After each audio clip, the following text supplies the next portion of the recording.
Hello and welcome back to our series where I'm going to be delving into the Demon Lords in our Out of the Abyss campaign. I want to thank you guys for enjoying the map so much that people have requested that I give out the breakdown, and the same thing I did for the zuggtmoy battle. So I'm going to try to do my best to give you just that. Now, Juiblex, it's a very unique demon lord, and we'll read about him in a moment. But I did not expect the map to come out so well, and on top of that, I didn't expect that it would become such an iconic part of the campaign and be one of the greatest maps and encounters I feel like I've ever run. Now, there might have been better encounters in terms of like maybe combat technique or homebrew creatures. It was, to me, one of my proudest moments because every now and then I try to push myself, and that can backfire. Depending on the party, depending on how much focused on one path you might be trying to pursue, and it's just not coming out as well as you had hoped. But this came out amazing. The map, the encounter, the story elements of it, the players, how they interacted with some of it, and the overall culmination of the whole battle between the players and the Pudding King. Now, I'm going to give a brief disclaimer that there are two versions of this map. One map that they did fight the Pudding King on, and one version of it where Juiblex was summoned. Now, they were able to stop the ritual, so we won't be going too deep into the battle with Juiblex, but I will cover it, his mechanics, my ideas, and so on, and how the map would change because of the ritual being completed. Now I'm gonna read a bit about Juiblex from the Out of the Abyss campaign book itself. That way you guys have a bit of a context for his lore, and give you some of the ideas of why I made the map the way it was, which we'll get into. But starting off, Juiblex, called the Faceless Lord and the Oozing Hunger in ancient grimoires. Juiblex is a demon lord of slime and ooze, a noxious creature that doesn't care about the plots and schemes of others of its kind. It exists only to consume, digesting and transforming living matter into more of itself. A true horror, Juiblex is a mass of bubbling slime, swirling black and green with glaring red eyes, floating and shifting within it. It can rise up like a 20-foot hill, lashing out with dripping pseudopods to drag victims into its bulk. Those consumed by Juiblex are obliterated. Only the truly insane worship him and tend to its slimes and oozes. Those who offer themselves up to the Demon Lord are engulfed by it and become vaguely humanoid, sentient oozes. The bodies of these former flesh and blood creatures form Juiblex's extended physical body, while the Demon Lord slowly digests and savors their identities over time. Now that is a bit disturbing. So what makes him unique is that he doesn't have many of the sort of super intelligent plots that kind of drive some of the Demon Lords in this campaign. It does not mean by any regards that he's not intelligent. It just means he doesn't fall into the plots and threads and politics that the others are trying to call forth to sort of create their new dominions. But he is extremely powerful, and he is old. He is very ancient, and if you want a bit more lore, there are plenty of videos that you can go into about that. But suffice to say that he is very much a massively powerful threat. In the Out of the Abyss campaign, you do face him at some point, but not this soon. The reason why I decided to sort of expedite it is because of how well the zuggtmoy battle went with the map, the encounter, how it turned out for the story, even the death of some of our heroes. Sort of solidified their resolve to be proactive against the Demon Lord. So I set up Juiblex to have an appearance much sooner in Blingdenstone than in the book itself.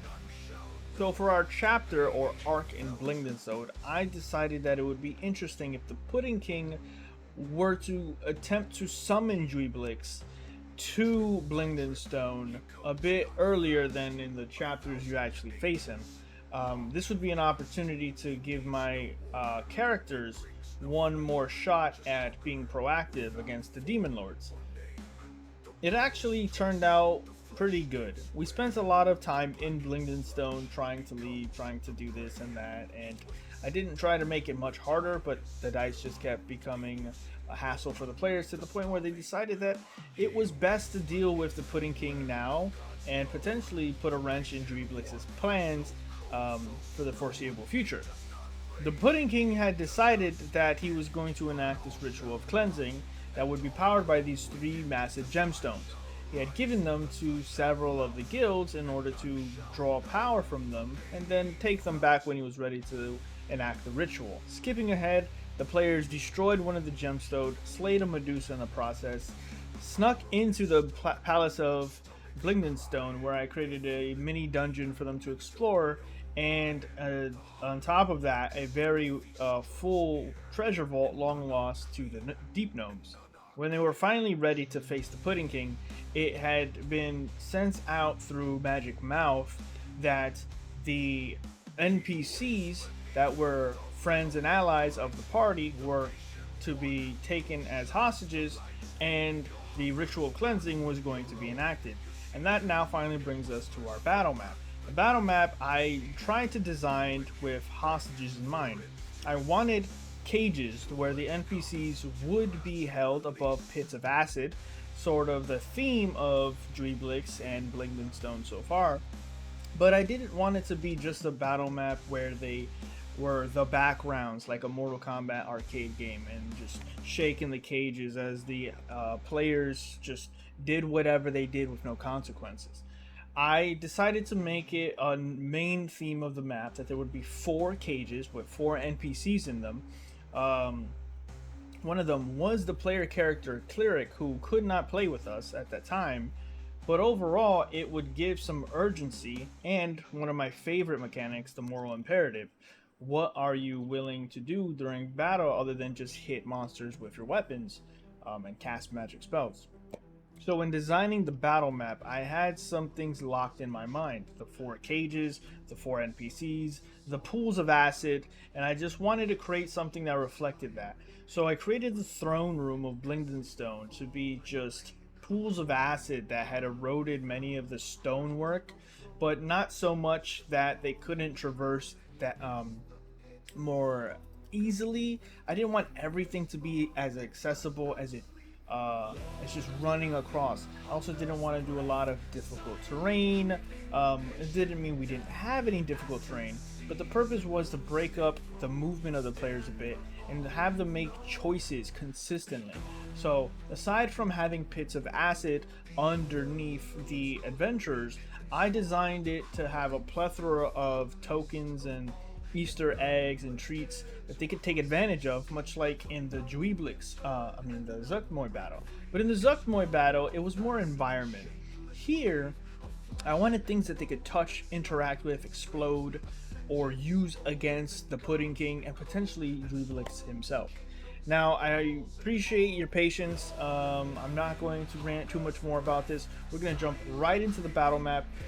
Like I've mentioned before, I don't know the best format about going through this. I am going to be editing this most likely as streamlined as possible. But understand, I'm just improvising everything. There's no script. So I'm going to jump to the battle map where I worked on it in Inkarnate. I've mentioned that before.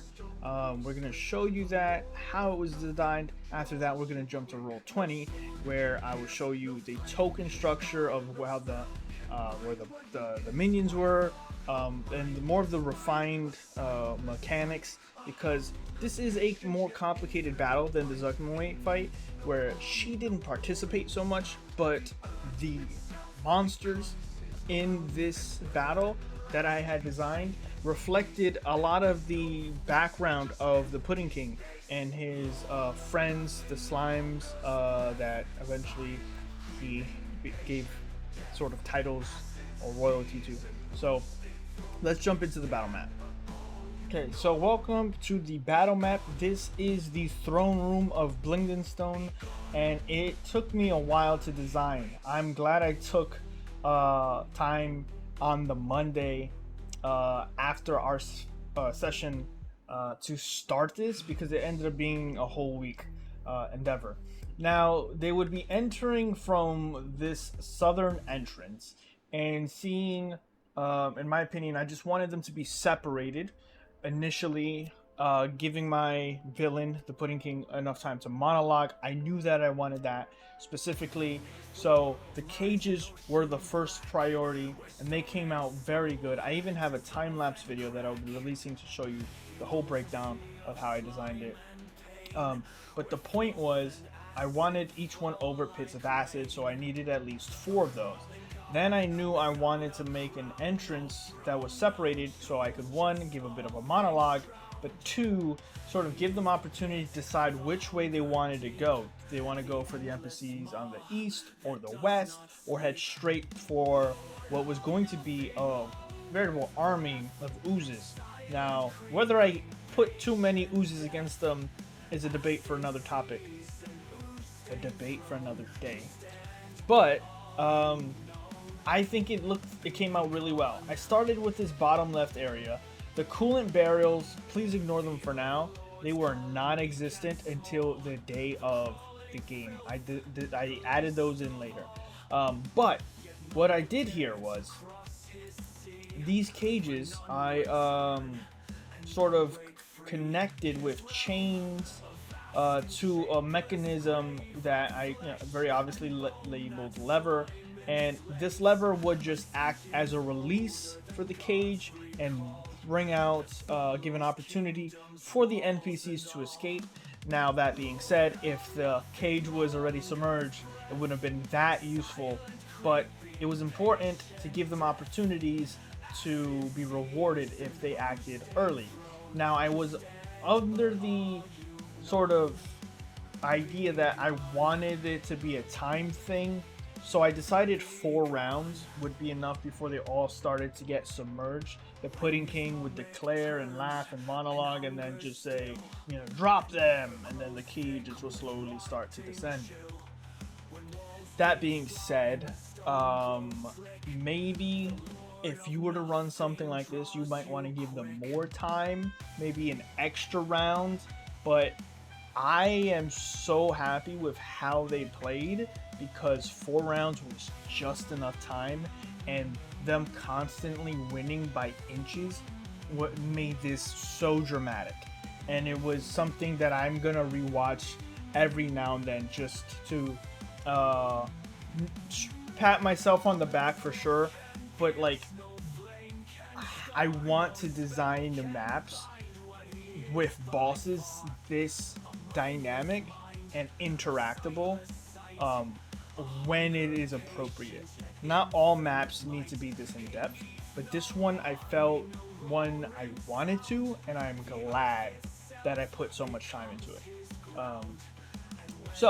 The mechanic with the cages were done. I did this, I added them all in. Aside from this one here not being operated by a lever, it is operated by a crane, which had different uses in my head, but I just left it to their imagination how they might want to use it. There was an apparatus of Qualish, this vehicle that the Pudding King was going to jump in and start, hitting levers and contraptions, shooting fire, and then just stabbing them with the claws. It was an item that I've always thought would be weird to give to a party, but it made a lot of sense to give to a boss, especially a deep gnome, and this sort of ancient vehicle that once was used to clear out their mines and tunnels.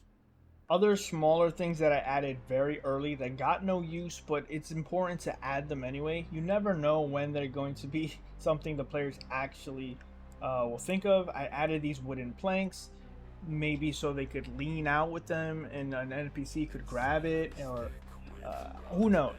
But I put the wooden planks there, which then gave me ideas for making these 10-foot high platforms for the few remaining guards, the deep gnome guards, loyal to the Pudding King would be atop of shooting from these enchanted hand crossbows. I ended up not liking it at the end of the design phase because I had felt like I already had so many oozes and mechanics that I was going to take home.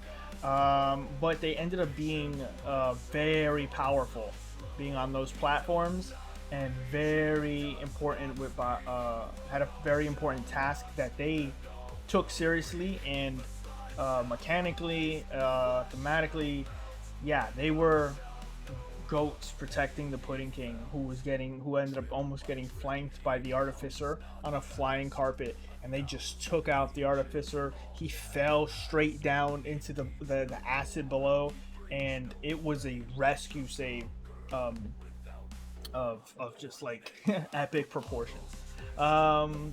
So the platforms ended up being really cool.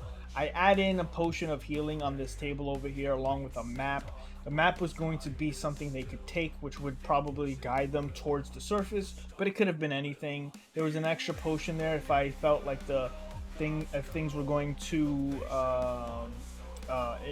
were too one-sided against them and they got here, I was going to have it be an extra potion of acid resistance. Now they had a suit of armor resistance, but it was given to a player who did not participate in the battle, so c'est la vie.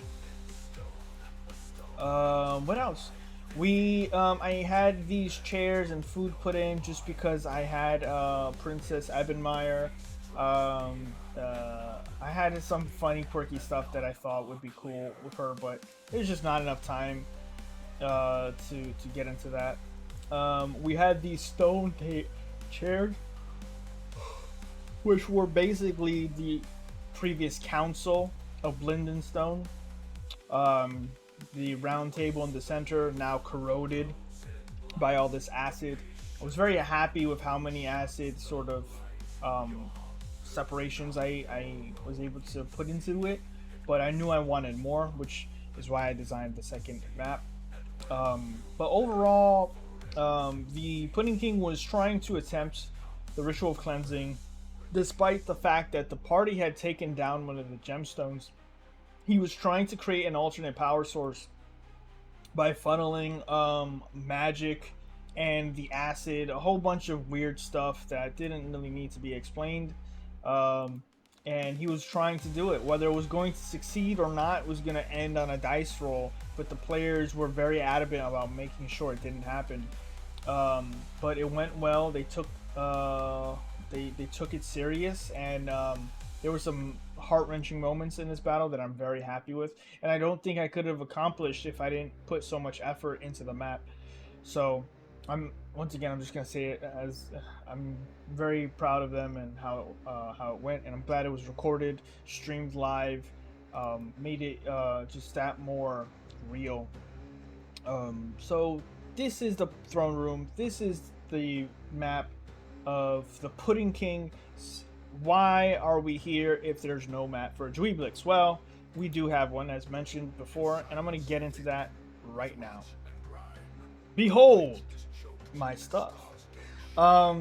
This is what would have happened if Juiblex was summoned successfully or otherwise. I was going to have the some of the acid pits sort of collide and erode more of the sections. We had this altar that I put there in case they wanted to pray, get a blessing potentially, and if they were still there, it'd be separated. Maybe they needed to save someone or even revive someone. It is completely plausible that someone would have died and they could attempt a ritual revival here. Some of these other places, as I said, expanded the acid. The the throne chair was now more separated, which would come into play if people were trying to destroy these by melee means and then had to jump back across the poison pits. The eyes are Juiblex. I was going to have the first round where the ritual be completed all the eyes erupt and show themselves as Juiblex is looking to find out who has summoned him, you know, in this area. And then they would have a round of what you want to do before the Demon Lord of Oozes and Slimes is summoned. Even the table was destroyed and there's more separation. I didn't want to go too hard, to be honest with you, because the battle with Juiblex would be difficult regardless. So my main goal was just to give it more character, a little bit more lethality, focus on some of the changes. I even created a little bit of fire effect here to make it look like the ritual itself is now just fuming with energy. The coolant barrels, I did mention that they came later. Now, I felt like, because at this point I had designed the map, imported it to Roll20, and added all the tokens, that there was not enough obvious and immediately impactful. Like those are important.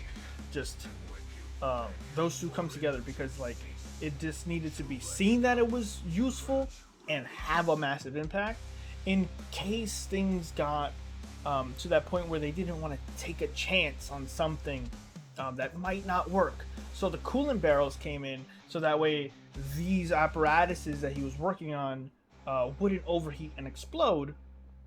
But if they were to be shot by the players or destroyed in any way, it would explode in a small radius around it, doing about 2d6 cold damage, but freezing any oozes, as they wouldn't have any main resistance to such sudden cold. It ended up working very well in one circumstance, but only one was used. Now, to be fair, I put them in weird spots, but that's also because you never know what's going to be important. So I sort of RNG, put one over here, put one in the middle. This would be an obvious usefulness. Or maybe they were able to put a coolant barrel on the flying carpet and shoot it straight into a bunch of them. Who knows? My point is, I wanted there to be some obvious things in here that they could exploit without having to put too much into would that work or not. So yeah, that is the second version. They were able to stop the ritual. I still use this map, as I sort of cooked it up as Juiblex wanting to see who stopped him from being summoned to Blindingstone, who has defied his blah blah blah. But yeah, everything came out well. The first version of the map, second version of the map was really nice too, and it really scared the shit out of them as they tried to get out as fast as possible before the throne room just collapsed and was flooded by acid. So yeah, I hope you guys enjoy the map. We're gonna take it to Roll20. I think that's probably another part of the video that I think is working out really well, showing you a little bit more of how the map is set up with the tokens and the creatures. And I'll probably go over how I designed the scale, how I scaled it based on the zuggtmoy battle. It will probably make no sense, but maybe to 3 of you out there in the world, it will make perfect sense. So let's jump to Roll20. All right, so behold, more of my stuff. It took me a bit to reconstruct from the video, from the VOD, because this was just chaos. There's dead bodies everywhere. So picking up from the main concept, we had 4 cages, which means 4 acid pits. We had Topsy, Turvy, Eldeth, and one of the player characters that were captured by the Pudding King's people, brought to the throne room as sacrifices to further power this ritual of cleansing that would summon Juiblex. Now, I know it could be a little daunting, but with the map and the amount of oozes and creatures that they are about to face, it was very important for me to figure out a proper way to balance this. But you need to keep in mind some things. Oozes have a very low AC. So these psychic great oozes that were being commanded on this side only have an AC of 8. Very easy to hit, but 30 health is going to take them a couple hits to get taken down. Now, you could imagine that They could cast Fireball or some kind of AoE spell. They didn't have a wizard. They don't have a lot of AoE abilities. It was just not something in their cards. But this Coolant Barrel was a possibility. That being said, the guards have a bit of a higher AC, a little bit more health, and would be problems that they would need to deal with. But the bigger threats were moving up the hierarchy, as instead of just the oozes or the guards, we had Prince Livid and Princess Ebenmeyer. Straight from the book, are friends of the Pudding King on when he was at his lowest, and I just created a bit more lore and backstory that when he sort of ascended and the oozes sort of vouched for him with Juiblex, and they called him the Pudding King, he decided to make them prince and princess, giving them a crown that wouldn't crowns and tiaras that wouldn't erode through acid, which is very interesting idea at the time, but I got these cool art things that were made by the word you cannot say. But yeah, they came out so cool, and I really ran with it. I ended up giving them mechanics. Now, Prince Livid was going to make sure that every other ooze in the chamber did a little bit of lightning damage in an aura around them, and he was going to continuously be recharging it every round unless dealt with. And that was a bit of damage that they would have to tend with. So taking out Prince Livid was important. But more important, and the one they hated the most, was Princess Ebenmeyer. And she was healing not only the oozes for 5 hit points across the board to all of them, but even when they were dead. So they would drop to 0 hit points and then get 5 back. And if you know D&D, having 1 hit point is almost the same as having 100. You still have access to attacks of opportunity and all manner of your abilities if they're still available. So the oozes just kept coming back. So she became the biggest priority, and they hated her. Now the Pudding King was also chanting and casting spells, big spells, and trying to keep the adventurers thrown off, commanding the oozes to descend the cages and melt them and summon forth Juiblex. But it didn't go in anyone's favor. Both sides were just getting mollywopped. At the beginning, the adventurers were getting destroyed, and then they were fighting back. And then Tekelta made a big opportunity and flew on the flying carpet behind the Pudding King and hit him with some lightning. But then the guards hit him with some big hits, and he went unconscious. The barbarian had to run across using all of his movement speed, dash everything, slide down, grab and pull him out of the acid and back on top, just in time to save him. It was awesome. But everything went so well that I don't want to spoil more. It became very sad and tragic. They were very successful, but it came at a heavy loss that they are still living with to this day, and it kind of affected some of the players, and they've been role playing with that, and which I respect and appreciate so much. There's nothing like players that take the consequences of your world so serious that you can just feel like your time isn't wasted, and that's important. You know, knowing as a DM you put so much time and effort into not only giving them a good experience, because it's not just about, you know, making obstacles, it's about showing them that they can overcome it. So when they just give back so much of that effort, it feels really good, and it makes me want to continue to do more stuff like this in the future. So yeah, this was a doozy. I don't have to show you the other map because basically we've already seen it, and they were able to stop the ritual. Now, some advice for you guys: if you're going to run Juiblex himself, I highly recommend looking at that stat block and comparing it to the lore of him, because I full-heartedly had a plan on having him have an ability where he would just pull all of the acid towards him, and he would rise as high as he could, and then just sort of like let go of his physical forms, sort of like the thing that keeps it solid and focused into this amalgamation of acid, and then just come falling down like a tidal wave, just blanketing the whole battlefield before then reforming back into his form. And that was gonna just do a fuck ton of AoE acid damage to everyone. It would be a one-time maybe effect, kind of like those like Hurricane Harbor waves, but overall, have fun and use the stat blocks as they are, but give him that thing that separates him from another demon. He is a demon lord in control of a large part of a layer in the abyss, despite sharing it with zuggtmoy.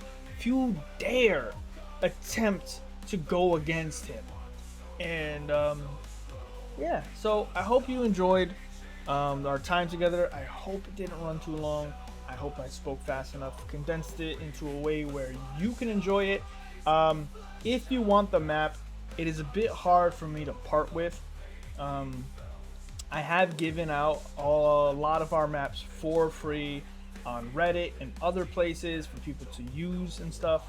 I might do it, but a lot of it boils down to how I personally feel, how the videos are received. They take a lot of time to work on, and I'm back at work full time, and it's eating up so much time that D&D is such a blessing to be a part of, that I don't just want to give things away anymore. I feel like to just give a piece of me, and just see that it just gets it's hurt sometimes when you put a lot of effort and you don't see the reception that you want it to. Now, I'm not asking for money, I'm not asking for donations or anything like that. I would say just like the video, subscribe for more content, the same thing all of us YouTubers say, but just let me know what you enjoyed about it. Send a comment, we'll have a conversation. It really does encourage me to not only release these battle maps for free to everyone, but it encourages me to design more, and create these big tiered boss battles for you guys to run in your own campaigns. Out of the Abyss is hard enough. This is a very difficult campaign to run, and I don't wish it on any new DM to take on this challenge by themselves or without additional resources. So I have a lot of free maps already. Check them out. I have a lot of magic items. I have skill challenges out there on the Reddit and other places. You can message me in the comments and I'll send them your way, or join our Discord if you're interested. I will stop ranting. I will speak slower for a moment and say thank you for just taking the time to watch the video. I hope you enjoyed it. Hope you learned something, and I hope in the future you find that your efforts aren't wasted. If you feel like you want to design something like this for your players, but are having cold feet because you don't know if it's going to be received in the way that you think it should be, just do it anyway. Put the time, put the effort, because this is going to be something that I remember forever. And the reason why I wanted this video out there is so it could be just cataloged for myself personally and those few people that have shown great support for it.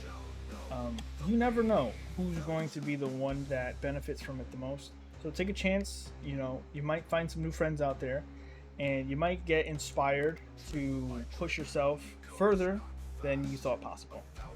So thanks for watching. Hope you guys have a great evening.